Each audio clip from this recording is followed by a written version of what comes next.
इस कुत्ते का नाम न लो मेरे सामने। वो गजबनाक हो गई थी। मेरे जिस्म देखने के लिए मरा जा रहा है। बार बार मिन्नत कर रहा था कि मैं स्विमिंग सूट उतार दूं। तो इसमें खफा होने की क्या बात है? तुम ही ने तो मुझे इस बारे में कहा था और तुमने इसे बता दिया। क्या तुम्हें डर नहीं है कि मैं ये सारी बातें उसे बता दूंगा? वो मुस्कुराई। तुम नहीं बता सकते क्योंकि वो शेखी में आकर मुझे बता चुका है कि तुम असल में उसके कैदी हो। क्या ये बात सच है? दुरुस्त, मैंने इकरार किया। मैं जानगरे का कैदी हूं। तुम उसके कैदी हो? वो दंग रह गई थी। मगर कैसे? तुम भाग क्यों नहीं जाते? क्योंकि मेरी बाज कमजोरियां उसके हाथ में हैं। अगर मैं भागने की कोशिश करूंगा तो मुझे ज्यादा नुकसान होगा। क्या मैं तुम्हारी मदद करूं? उसने राजदाराना अंदाज में पूछा। यह तुम्हारा मसला नहीं है, बेहतर है इससे अलग रहो। जानगरे के जाहिर पर मत जाओ। वो खतरनाक आदमी अपनी राह में आने वालों को बड़ी बेदर्दी से हटा देता है। मेरी मिसाल तुम्हारे सामने है। मैं बज़ाहिर आजाद हूं और चाहूं तो फरार भी हो सकता हूं, लेकिन जानगरे ने मेरे इर्द गिर्द अनदेखी दीवारें खड़ी कर दी हैं। मैं ऐसी जंजीरों में जकड़ा हुआ हूं जो किसी को नजर नहीं आती हैं। चीना ने बेयकीनी से जानगरे की तरफ देखा जो पुल के सतह पर चित और साकित पड़ा था। शायद तुम मुबालगा आराई कर रहे हो। मुबालगा आराई? मैं तलखी से मुस्कुराया। मिस जीना, उसने एक ऐसी फूल जैसी लड़की को मरने पर मजबूर कर दिया था जिसका कसूर सिर्फ इतना था कि उसने अपने मालिक के मेहमान के साथ बैठकर खाना खा लिया था। नहीं, उसकी आंखें फैल गई थी। यह सिर्फ एक मिसाल है मिस जीना। इस शख्स और इसके मामलात से जितना दूर रहो तुम्हारे लिए इतना बेहतर है। बल्कि हमें जाने दो। नहीं, मैं कम से कम आज रात तुम्हें नहीं जाने दूंगी। उसके लहजे में शोखी थी। और अब मैं इसके सामने तुमसे चैलेंज करूंगी? सॉरी मिस जीना, मुझे अफसोस है। क्या तुम मुझसे डरते हो? उसने चैलेंज किया। मैं मुस्कुराया। नहीं, मैं तुम्हारे लिए डरता हूं। तो मेरा बाल भी बीका नहीं कर सकता, लेकिन दूसरों को बहरहाल इससे डरना चाहिए। मिस जीना, आगे तुम्हारी मर्जी। इस समय जानगरे पुल से निकलकर हमारी तरफ आया।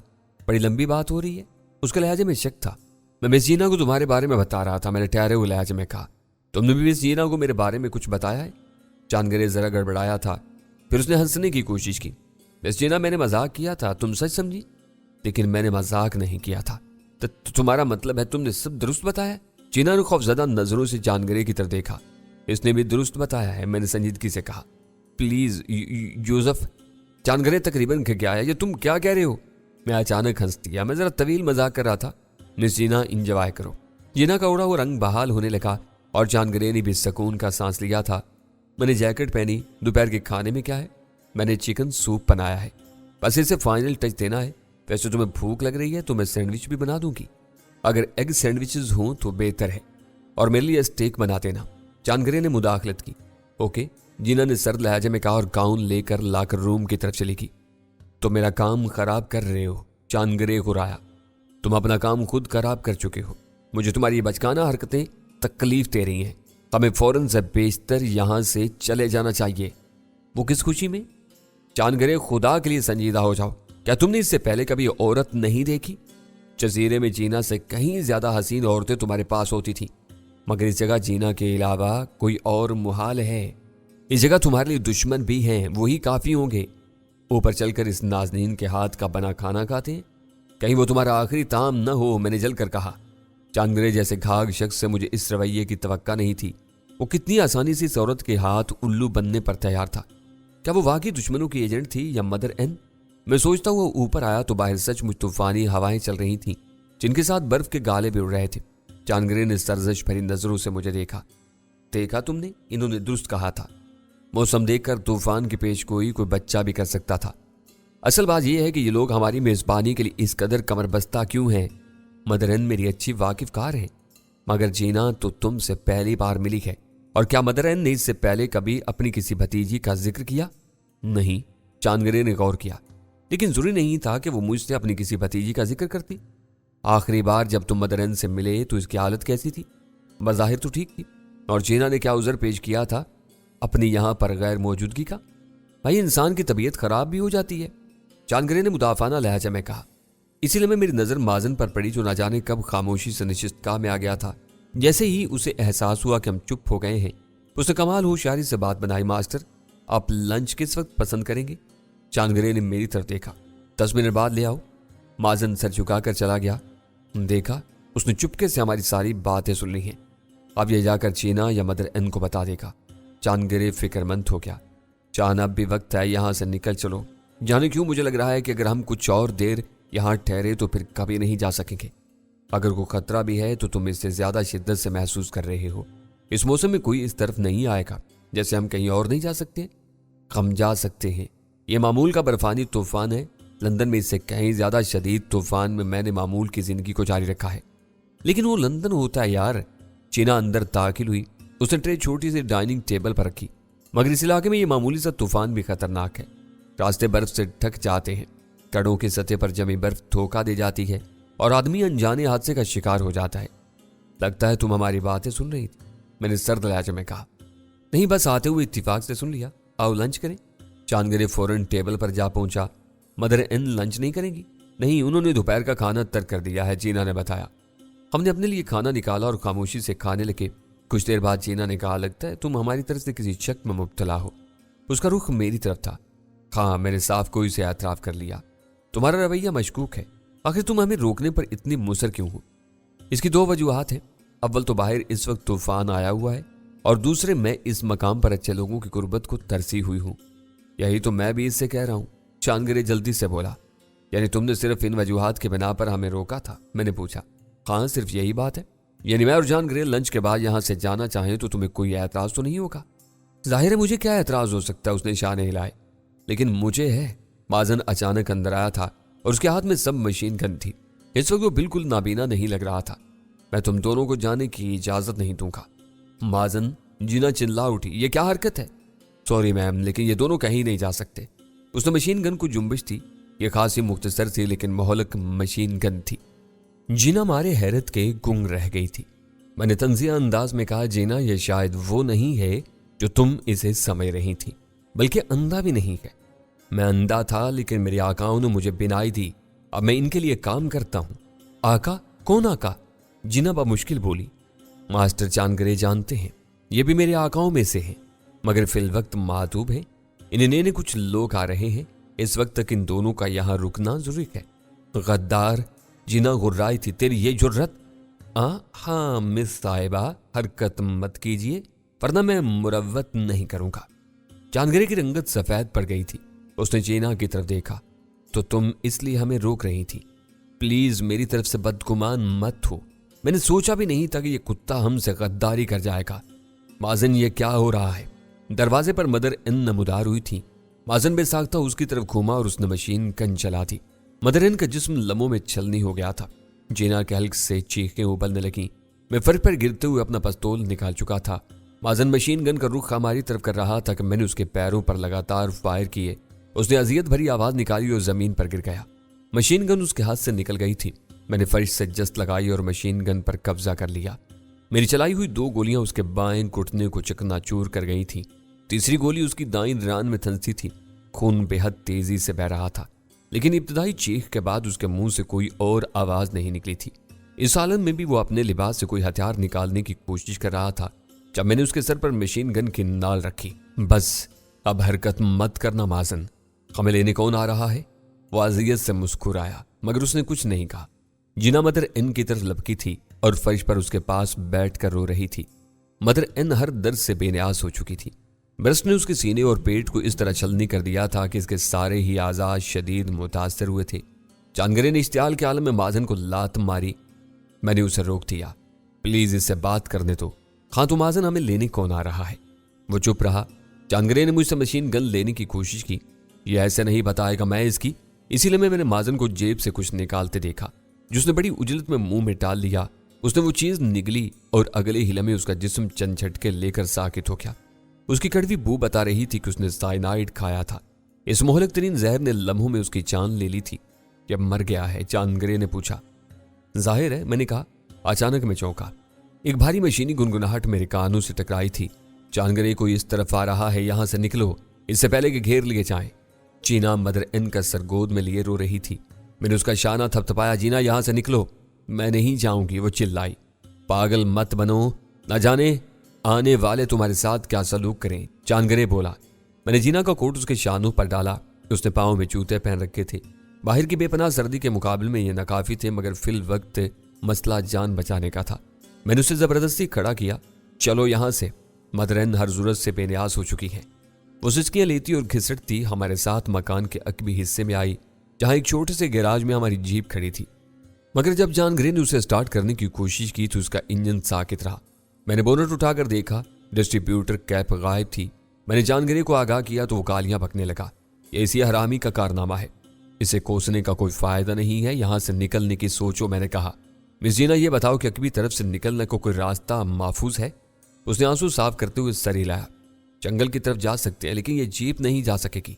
यहाँ कोई ऐसी जगह है जहां हम पनाह ले सके? खतरनाक कातिल हमारे पीछे हैं, आओ मेरे साथ। जीना ने खुद को पूरी तरह संभाल लिया था। इसने गैराज का अकबी दरवाजा खोला। तूफानी हवा का झक्कड़ ढेर सारी बर्फ के साथ अंदर आया। लम्हों में गैराज का दर्जा हरारत 0 से नीचे चला गया था। जॉन ग्रे असलहा और खुराक वाले खाने खोल रहा था। जब उसने असलहे का खाना खोला तो एक बार फिर उसके मुंह से गालियों का तूफान निकला था। सारा असलहा गायब था, अलबत्ता खुराक वाले खाने में खासी चीजें थी। जॉन ग्रे ने इन्हें एक थैले में टाल लिया। उसने पानी की 2 बोतलें मुझे और चीना को थमा दी थी। इनके बजाय निकलने की फिक्र करो। हम बाहर निकले तो हवाओं की शिद्दत और बर्फ के सफूफ की वजह से आंखें खुली रखना मुहाल हुआ जा रहा था। हम सर झुकाए अकबी हिस्से में वाक़ जंगल की तरफ जा रहे थे। चीना ने आंखों पर सन ग्लास लगा रखे थे और इसी वजह से वो बेहतर तौर पर देख सकती थी। वो सबसे आगे थी। मुझे नहीं मालूम कि वो कहाँ जा रही थी, मगर उसके पीछे जाने के सिवा कोई चारा नहीं था। अचानक गोलियां हमारे ऊपर से गुजरने लगी। मैंने पलट कर देखा तो मुसल्ला अफराद गोलियां बरसाते हमारी तरफ दौड़े चले आ रहे थे। भागो! जॉन ग्रे चिल्लाए और हम गिरते पड़ते दरख्तों में घुस गए। दरख्तों के पनाह में आते ही मैंने पलट कर जवाबी भ्रष्ट मारा। इनमें से एक जोश में ज्यादा ही आगे आ गया था, शायद जिसकी कज़ा आई थी। मैंने निशाना लिए बगैर फायर किए थे और वो मर गया। इसका साथी पलट कर आड़ की तलाश में भागा और मैं जीना और जॉन ग्रे के पीछे लपका। जीना के पैरों को फायरिंग की आवाज सुनते ही पर लग गए थे और हम बमुश्किल उसके साथ दे पा रहे थे। दरख्तों के दरमियान वो इस जगह के चप्पे चप्पे से वाकिफ थी, जबकि हम दरख्तों से बचते जा रहे थे। जॉन ग्रे 2 बार लड़खड़ा कर गिरा था और एक बार मैं उससे टकरा कर गिरा था। मेरा जूता उसके गोल से सर पर लगा था। उसने सर थाम लिया। क्या देख कर नहीं भाग रहे? सॉरी, अपना सर तुम खुद दरमियान में लाए थे, मैंने कहा और उठकर फिर दौड़ लगाई। मुझे खदशा था कि जीना मेरी नजरों से ओझल न हो जाए। इस जगह वही हमारी रहनुमा थी, इसके बगैर हम भटकते रह जाते या आने वाले दुश्मनों के हत्थे चढ़ जाते। इन्होंने हम पर जितनी बेदर्दी से फायरिंग की थी, इससे साफ जाहिर था कि वो हमें गिरफ्तार करने नहीं बल्कि मारने आए थे। जीना किसी चुस्त गिलहरी की तरह दरख्तों के दरमियान दौड़ती चली जा रही थी। वो दूर निकल गई थी। मैं बमुश्किल उसके नजदीक पहुंचा। खुदा के लिए थोड़ा रुक जाओ, क्या तुम ओलंपिक रनर हो? मैंने हाँफते हुए चिल्लाकर कहा। तूफानी हवाओं के शोर में कुर्ब की आवाज भी मुश्किल से आ रही थी। चीना रुक गई। जल्दी करो, पनाहगाह करीब है। मैंने मुड़कर देखा तो जॉन ग्रे अक्कम में नहीं था। ये कहाँ रह गया, मैंने सोचा। जॉन ग्रे कहाँ है? पता नहीं, मेरे अक्कम में आ रहा था। लानत भेजो उस पर, अपनी जान बचाओ, दुश्मन नजदीक है। मैंने उससे इत्तिफाक किया, अगर दुश्मन नजदीक आ जाता तो हमारे पास फरार की गुंजाइश भी न रहती। मैं और जीना फिर दौड़ पड़े। जरा आगे जाकर जीना एक नाले में उतर गई। ये मुश्किल से 10-12 फुट चौड़ा और 4-5 फुट गहरा था। इसमें खासी बर्फ पड़ी थी। अगर तूफानी हवाएं हमारे नक्शे पाना मिटा रही होती तो दुश्मन बआसानी हमारे पीछे आ सकता था। तकरीबन 10 मिनट तक इस नाले में सफर करने के बाद हम एक आबशार के सामने जा निकले, मगर आबशार इस वक्त खुश्क थी और उसके तले पत्थर साफ थे। इधर आओ। चीना ने मुझे आबशार की एक तरफ उगी झाड़ियों की तरफ खींचा और बिला तजब्जुब इसमें घुसती चली गई। अंदर तारीकी थी, मगर चीना के अंदाज से लग रहा था कि वो इस जगह के चप्पे चप्पे से वाकिफ है। ये कहाँ ले आई? चुप रहो, वो रुक गई थी। खूब अंधेरे में कुछ नजर नहीं आ रहा था, मगर लग रहा था कि हम किसी गार में हैं। तूफानी हवाओं का शोर खासा दूर रह गया था। अचानक रोशनी चमकी। चीना ने दिया सलाई चलाई थी और इसे कैरोसिन लैंप रोशन कर रही थी। जरा सी देर में तारीकी हल्की सी रोशनी में बदल गई थी। ये किसी तवील गार का आखिरी सिरा था। यहाँ पर किसी कदर हबस था, मगर सर्दी की शिद्दत भी ना होने के बराबर थी। इस जगह एक बिस्तर लगा था, चंद किताबें और खाने पीने का सामान रखा था। पानी का एक कैन था, 2 अदद कैरोसिन लैंप और 1 गैलन मिट्टी का तेल था। यह मेरी खुफिया रहाइश है। जीना मुस्कुराई। शायद तुम इसे बचपना कहो, मुझे शुरू से इस किस्म के खुफिया ठिकानों का शौक था। कनाडा में भी मैंने अपने मकान के पास इस किस्म का एक गार दरियाफ्त करके वहां ठिकाना बनाया था। रोमांटिक है। मैंने इर्द गिर्द देखा, इसमें कोई बुराई नहीं है। सच मुझे बहुत मजा आता है ये सोच कर कि इस दुनिया में एक जगह ऐसी है जिससे सिर्फ मैं वाकिफ हूँ। फिलहाल ख्वाबों की दुनिया से बाहर आओ और ये बताओ ये सारा मामला क्या है। मैं तुमसे ज्यादा नहीं जानती, बल्कि लगता है तुम हमला करने वालों से वाकिफ हो। जॉन ग्रे का ताल्लुक एक बैनुल अक़वामी ऑर्गेनाइजेशन से है जो सफेद फार्मों का तसल्लुत कायम रखना चाहती है। تو اس سے کیا ہوتا ہے؟ اس نے کمال بھولے پن سے کہا۔ اس سے یہ ہوتا ہے کہ تمہاری مدر این جیسے بے شمار بے گناہ مارے جاتے ہیں۔ سفید فاموں کا تسلط قائم کرنے کے لیے غیر سفید فاموں کا خون بہانے سے دریغ بھی نہیں کرتے ہیں یہ لوگ۔ جینا نے جھرجھری لی۔ وہ لوگ کس طرح بے دریغ فائرنگ کر رہے تھے؟ میرا خیال ہے جان گرے ان کا نشانہ بن گیا، ورنہ ہمارے پیچھے ضرور آتا۔ نہیں، اس نے سسکی لی، میرے خدا وہ بھی مارا گیا ہے۔ تم نے اس پر لعنت بھیجنے کا مشورہ دیا تھا، میں نے اسے یاد دلایا۔ تم نے کب بتایا تھا کہ وہ مارا بھی جا سکتا ہے؟ میڈم، ہمارا پیچھا کرنے والے پھول نہیں پھینک رہے تھے، میں نے طنز کیا۔ یہ بات سوچنے کی ہے، یہ زحمت تم نے اس وقت نہیں کی تھی۔ جینا چپ رہی، اس کا ضمیر ملامت کر رہا تھا۔ بنیادی طور پر وہ ایک اچھی عورت تھی جو جان گرے کی متوقع وفات پر دکھی تھی، حالانکہ وہ اس سے چڑھتی تھی۔ میں نے کہا میں باہر دیکھ کر آتا ہوں، فکر نہ کرو، اس طرف کوئی نہیں آ سکتا۔ وہ جھاڑیاں دیکھ کر کچھ سوچ بھی نہیں سکتا کہ ان کے عقب میں غار بھی ہو سکتا ہے۔ میں نے بھی اتفاقیہ دریافت کیا تھا، وہ غار کا نہیں لیکن جھاڑیوں کے پیچھے ہمارے ہونے کا تو سوچ سکتے ہیں۔ دوسرے مجھے جان گرے کی فکر ہے، وہ اس طرف آیا تو اسے غار نہیں مل سکے گا۔ میں جھاڑیاں ہٹا کر باہر آیا۔ طوفان شدت سے جاری تھا، لیکن آبشار کے تین طرف اونچی چٹانیں ہونے کی وجہ سے ہواؤں کا زور یہاں پر کم تھا۔ برف باری اور تیز ہوا نے ہمارے قدموں کے نشان مٹا دیے تھے، دور تک کوئی نہیں تھا۔ میں نے ایک بار واپس جانے کے بارے میں سوچا، لیکن یہ بیل مجھے مار کہنے والی بات ہوتی۔ اگر جان گرے ان کے ہتھے چڑھ گیا تھا یا مارا گیا تھا تو اب اس کے بعد ہماری باری تھی۔ اس جگہ انہیں روکنے والا کوئی نہیں تھا، وہ آرام سے ہماری تلاش جاری رکھ سکتے تھے۔ عقب میں آہٹ محسوس کر کے میں تیزی سے گھوما، وہ چینا تھی۔ آئندہ اس طرح خاموشی سے میرے عقب میں مت آنا۔ سوری، مجھے اندر اکیلے وحشت ہو رہی تھی۔ وہ میرے شانے سے لگی۔ پلیز اندر چلو، یہاں مجھے ڈر لگ رہا ہے۔ میں اس کے ڈر کو اچھی طرح سمجھ رہا تھا۔ وہ اس سنگین صورتحال میں بھی موقع سے فائدہ اٹھانے کی فکر میں تھی۔ تم اندر جاؤ، میں آتا ہوں، میں نے کسی قدر سختی سے کہا تو وہ منہ بنا کر اندر چلی گئی۔ اس کے جاتے ہی میں جھاڑیوں سے نکل آیا تھا۔ میرے پاس ایک عدد سب مشین گن تھی جس کا 2/3 میگزین باقی تھا اور ایک عدد بھرا ہوا پستول تھا۔ اگر مجھے لڑنا ہی پڑتا تو میں آسانی سے ہتھیار نہ ڈالتا، اور مرنے کا وقت آتا تو 3-4 کو ساتھ لے کر ہی جاتا۔ نالے کے ساتھ ساتھ میں چلتا درختوں کی طرف آیا۔ در حقیقت اسے جنگل نہیں کہا جا سکتا تھا، کیونکہ یہ بھی مدر این کی NGO نے لگایا تھا۔ درخت ترتیب میں تھے اور ان کے درمیان مناسب جگہ تھی۔ طوفان کی وجہ سے فضا پہلے ہی نیم تاریک تھی اور درختوں تلے تو اچھا خاصا اندھیرا تھا۔ میں کوشش کر رہا تھا کہ زیادہ سے زیادہ تاریک جگہوں سے گزروں، اگر اس طرف کوئی ہو بھی تو نظر میں آنے سے محفوظ رہ سکوں، مگر ایسا لگتا تھا جیسے ہی جنگل میں کوئی نہیں تھا۔ مگر نہیں، ہواؤں کے شور میں نے کسی کی آواز سنی تھی جو چند درختوں کے عقب سے آ رہی تھی۔ میں محتاط قدموں سے وہاں تک پہنچا، درختوں سے جھانکا تو جان گرے دونوں ہاتھ سر پر رکھے اور گھٹنوں کے بل بیٹھا تھا۔ 3 مسلح افراد نے اسے 3 طرف سے گھیر رکھا تھا اور چوتھا ایک کاغذ ہاتھ میں تھامے جان گرے کو اس کے فرد جرم سنا رہا تھا۔ میں نے اس کی آواز سنی، مسٹر جان ایف گرے، تم نے آرگنائزیشن کے رولز کی خلاف ورزی کی، اپنے سینئر کا حکم ماننے سے انکار کیا اور رپوش ہو گئے۔ ان سنگین جرائم کی وجہ سے تمہیں سزائے موت کا حکم سنایا جاتا ہے۔ کیا تم اپنی صفائی میں کچھ کہنا چاہو گے؟ بکواس، جان گرے غرایا، تم کو یا کسی کو بھی مجھے سزائے موت دینے کا اختیار نہیں ہے۔ میرے رینک کے فرد کے لیے یہ اختیار صرف ایگزیکٹو کونسل کے پاس ہے، لیکن ایک شک اور بھی ہے۔ اگر مجرم عام ٹرائل قبول کرے تو اسے فوری سزا دی جا سکتی ہے۔ تم اس کاغذ پر ابھی دستخط کرو گے؟ کرا سکتے ہو تو کرا لو۔ جان گرے، تمہیں مرنا تو ہے ہی، تو آسان موت قبول کر لو۔ کیوں اذیت کے ساتھ مرنا چاہتے ہو؟ جب مرنا ہی ہے تو کیا آسان اور کیا مشکل۔ لیکن میں اپنے دشمنوں کو اپنی موت کا جواز فراہم نہیں کروں گا۔ تم لوگوں کو اس کا حساب دینا پڑے گا، پھر سچ مچ کی عدالت لگے گی اور وہاں کئی افراد سزائے موت پائیں گے۔ جان گرے کے لہجے میں حوصلہ تھا۔ کوئی بات نہیں، اس صورت میں تمہاری موت کو ہم حادثہ بھی دکھا سکتے ہیں۔ وہ کیا نام ہے تمہارے اس دم چلے کا؟ جوزف۔ ہم نے تمہیں اس کی قید سے چھڑانے کی کوشش کی، مگر وہ تم کو مار کر بھاگ گیا۔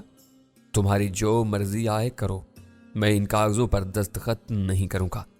تمہاری جان بخشی کی ایک صورت اور ہو سکتی ہے، مجھے سوئس اکاؤنٹ نمبر دے دو جس میں اسلحے والی رقم گئی ہے۔